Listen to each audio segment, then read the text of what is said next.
Operation ಸಿಂಧೂರದ ಬಳಿಕ ಪಾಕಿಸ್ತಾನಕ್ಕೆ ಪಾಠ ಕಲಿಸುವಂತಹ ಕೆಲಸವನ್ನ ಭಾರತ ಮೇಲಿಂದ ಮೇಲೆ ಮಾಡ್ತಾ ಬರ್ತಾ ಇದೆ.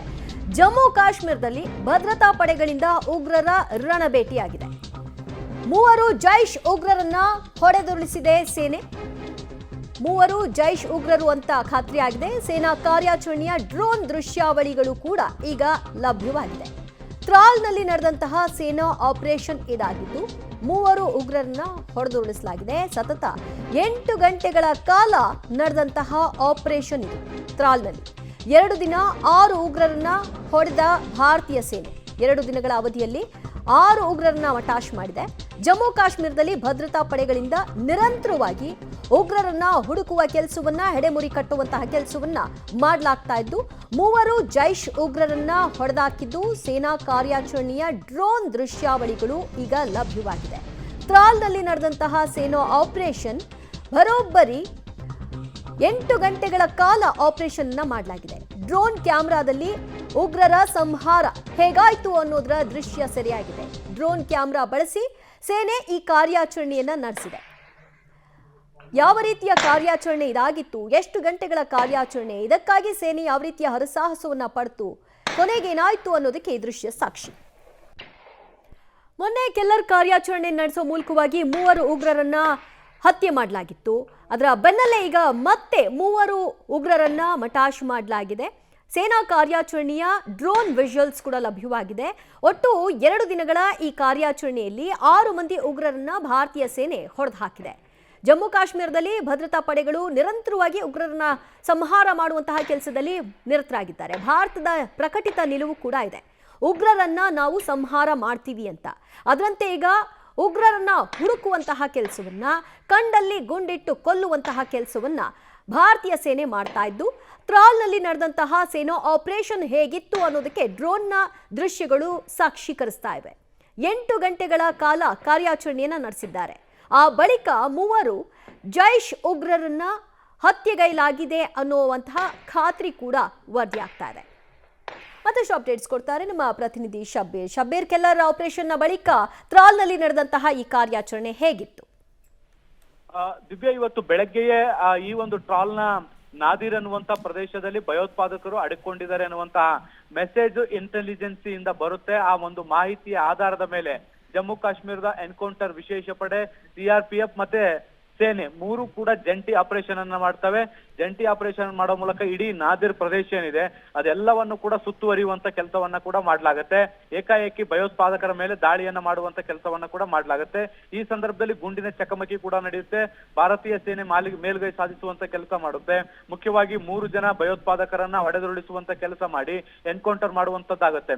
ಸೊ ಇಲ್ಲಿ ಇನ್ನು 2 ಭಯೋತ್ಪಾದಕರು ಇದ್ದಾರೆ ಅನ್ನುವಂತ ಮಾಹಿತಿಗಳು ಕೂಡ ಇತ್ತು. ಸರ್ಚಿಂಗ್ ಆಪರೇಷನ್ ಕೂಡ ಮುಂದುವರೆದಿದೆ. ಈಗ ಈ ವಿಚಾರಗಳಿಗೆ ಸಂಬಂಧಪಟ್ಟಂತೆ ಒಂದಿಷ್ಟು ಇಮೇಜ್ಗಳು, ಅಂದ್ರೆ ಯಾರು ಈಗ ಭಯೋತ್ಪಾದಕರ ಹತ್ಯೆ ಆಗಿದೆ ಅವರ ಫೋಟೋಗಳನ್ನು ಕೂಡ ಬಿಡುಗಡೆ ಮಾಡುವಂತ ಕೆಲಸವನ್ನ ಮಾಡಲಾಗಿದೆ. ಮತ್ತೆ ಇವರು ಯಾವ ಸಂಘಟನೆಗೆ ಸೇರಿದ್ರು, ಹೇಗೆ ಕೆಲಸ ಮಾಡ್ತಿದ್ರು ಅನ್ನುವಂತ ಒಂದಿಷ್ಟು ಪ್ರಾಥಮಿಕ ಅಂಶಗಳನ್ನು ಕೂಡ ಬಿಡುಗಡೆ ಮಾಡಿರುವಂತದನ್ನ ಕೂಡ ಈಗ ಸದ್ಯಕ್ಕೆ ನಾವು ಗಮನಿಸ್ತಿದ್ವಿ. ನಿನ್ನೆ ಅಷ್ಟೇ ನಾವು ಶೋಪಿಯಾನಲ್ಲೂ ಕೂಡ 3 ಭಯೋತ್ಪಾದಕರನ್ನ ಎನ್ಕೌಂಟರ್ ಮಾಡಿದ್ದನ್ನ ಗಮನಿಸಿದ್ವಿ.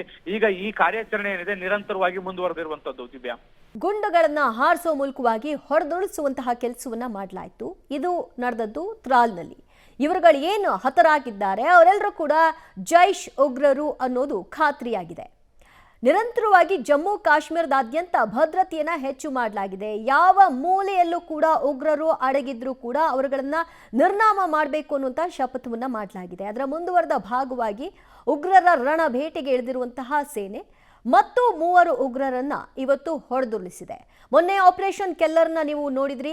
ದಟ್ಟ ಅರಣ್ಯದಲ್ಲಿ ಅವಿತು ಕುಳಿತಿದ್ರ ಬಗ್ಗೆ ಗುಪ್ತಚರ ಇಲಾಖೆ ಮಾಹಿತಿಯನ್ನ ಕೊಡ್ತು. ಅದಾದ ನಂತರದಲ್ಲಿ ಸೇನೆ ಕಾರ್ಯಾಚರಣೆಗೆ ಇಳಿದು ಅವರುಗಳ ರುಂಡವನ್ನ ಹೇಗೆ ಚಂಡಾಡಿದ್ರು ಅಂತ. ಅವರು ಕೆಲ್ಲರ್ನಲ್ಲಿ 3 ಉಗ್ರರು ಅವಿತು ಕುಳಿತುಕೊಂಡಿದ್ರು. ಕೆಲ್ಲರ್ನಲ್ಲಿ ಮಟಾಶ್ ಮಾಡಿದ ನಂತರದಲ್ಲಿ ಮುಂದುವರೆದಂತಹ ಆಪರೇಷನ್ನಲ್ಲಿ ಇವತ್ತು ತ್ರಾಲ್ನಲ್ಲಿ 3 ಉಗ್ರರು ಕಟ್ಟಡದ ಒಂದು ಜಾಗವನ್ನ ಸೇಫ್ ಅಂತ ಭಾವಿಸಿ ಅದರಲ್ಲಿ ಬಚ್ಚಿಟ್ಕೊಂಡಿದ್ರು, ಅವಿತು ಕುಳಿತಿದ್ರು. ಅವರುಗಳನ್ನ ಗುರುತಿಸಿದ್ದಾರೆ. ನಂತರ ಗುಂಡನ್ನ ಹಾರಿಸಿ ಕೊಲ್ಲಲಾಗಿದೆ. ಅವರುಗಳ ಮುಖಚಹರೆಯನ್ನು ಕೂಡ ಈಗ ರಿವೀಲ್ ಮಾಡಲಾಗಿದೆ ಮತ್ತು ಅವರು ಯಾವ ಉಗ್ರ ಸಂಘಟನೆಗೆ ಸೇರಿದವರು ಅನ್ನೋದನ್ನು ಕೂಡ ಕನ್ಫರ್ಮ್ ಮಾಡಲಾಗಿದೆ. ಜೈಷ್ ಉಗ್ರ ಸಂಘಟನೆಗೆ ಸೇರಿದಂತಹ ಈ 3 ಕೂಡ ಹತ್ಯೆ ಮಾಡಲಾಗಿದ್ದು ಅದರ ಬಗ್ಗೆ ಕೆಲ ಡ್ರೋನ್ ವಿಜುವಲ್ಸ್ಗಳು, ಅವರು ಅವಿತು ಕುಳಿತಿದ್ದಂತಹ ಸ್ಪಾಟ್, ಆ ಒಳ್ಳೆ ಬಿಲದಲ್ಲಿರುವಂತಹ ಇಲಿಯ ರೀತಿ ಹೇಗೆ ವಿಲವಿಲ ಅಂತ ಬಚ್ಚಿಟ್ಕೊಂಡು ನೋಡ್ತಾ ಇದ್ದ, ಇದೆಲ್ಲವೂ ಕೂಡ ಸ್ಪಷ್ಟವಾಗಿ ಆ ದೃಶ್ಯದಲ್ಲಿ ಕಾಣಸಿಗ್ತಾ ಇದೆ.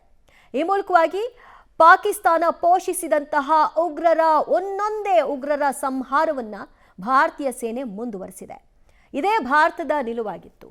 ಇನ್ನು ಉಗ್ರರ ವಿಚಾರದಲ್ಲಿ ಯಾವುದೇ ರೀತಿಯಾದಂತಹ ಆಟಗಳನ್ನು ಪಾಕಿಸ್ತಾನ ಆಡ್ಲಿಕ್ಕೆ ಹೋದ್ರು, ಭಾರತಕ್ಕೆ ಯಾವುದೇ ರೀತಿಯ ಕಂಟಕವನ್ನು ತರಲಿಕ್ಕೆ ಮುಂದಾದ್ರೂ ನಾವು ಅದನ್ನ ಬಿಡೋದಿಲ್ಲ, ಸಹಿಸೋಲ್ಲ, ಉಗ್ರರ ಸಂಹಾರ ಮಾಡೇ ಮಾಡ್ತೀವಿ ಅಂತ. ಇದಕ್ಕೆ ಪಾಕಿಸ್ತಾನ ಯಾವ ಹಂತಕ್ಕೆ ಹೋದ್ರು, ಯಾವ ಗೊಡ್ಡು ಬೆದರಿಕೆಗಳನ್ನ ಹಾಕಿದ್ರು, ಜಗ್ಗುವಂತಹ ಪ್ರಮೇಯ ಭಾರತದಲ್ಲಿಲ್ಲ. ಇದಕ್ಕೀಗಾಗಲೇ ಆಪರೇಷನ್ ಸಿಂಧೂರದ ಬಳಿಕ ಯಾವ ರೀತಿಯಾದಂತಹ ಪಾಠವನ್ನ ಪಾಕಿಸ್ತಾನಕ್ಕೆ ಕಲಿಸ್ಬೇಕೋ ಆ ಎಲ್ಲ ರೀತಿಯ ಪಾಠವನ್ನ ಕಲಿಸಲಾಗಿದೆ. ಪಾಠ ಕಲಿಯತ್ತಾ ಬಿಡುತ್ತಾ ಅದು ಆ ದೇಶಕ್ಕೆ, ಆ ಉಗ್ರ ಪೋಷಕ ದೇಶಕ್ಕೆ ಬಿಟ್ಟದ್ದು. ಕಲಿತ್ರೆ ಉದ್ಧಾರ ಆಗ್ತಾರೆ, ಕಲಿದೆ ಹೋದ್ರೆ ಸಂಹಾರ ಆಗ್ತಾರೆ. ಇಷ್ಟೇ. ಈಗಾಗಲೇ ಪ್ರಧಾನಿ ನರೇಂದ್ರ ಮೋದಿ ಅವರು ಕೂಡ ಹೇಳಿಯಾಗಿದೆ, ಆದಂಪುರ್ ಬೇಸ್ನಲ್ಲಿ ನಿಂತ್ಕೊಂಡು ನಾವು ಪಾಕಿಸ್ತಾನ ಜೊತೆಗೆ ಇನ್ನು ಯಾವ ರೀತಿಯ ಮಾತುಕತೆಯಲ್ಲೂ ಕೂಡ ಭಾಗಿಯಾಗಲ್ಲ, ನಮ್ಮದೇನಿದ್ರೂ ಕೂಡ ಉಗ್ರರ ವಿರುದ್ಧ ಹೋರಾಟ ಜೊತೆಗೆ POK, ಈ ಎರಡೇ ವಿಷಯದಲ್ಲಿ ನಮ್ಮ ಮಾತುಕತೆ ಅಂತ. ಹಾಗಾಗಿ ಪಾಕಿಸ್ತಾನ ಈಗ ಅವರ ಏರ್ಬೇಸ್ಗಳನ್ನ ಮತ್ತೆ, ಅವರ ಅಡಗುತಾಣಗಳನ್ನ ಮತ್ತೆ ಪುನರ್ ನಿರ್ಮಾಣ ಮಾಡ್ತೀನಿ ಅಂತ ಕೂಡ ಹೇಳ್ಕೊಂಡಿದೆ.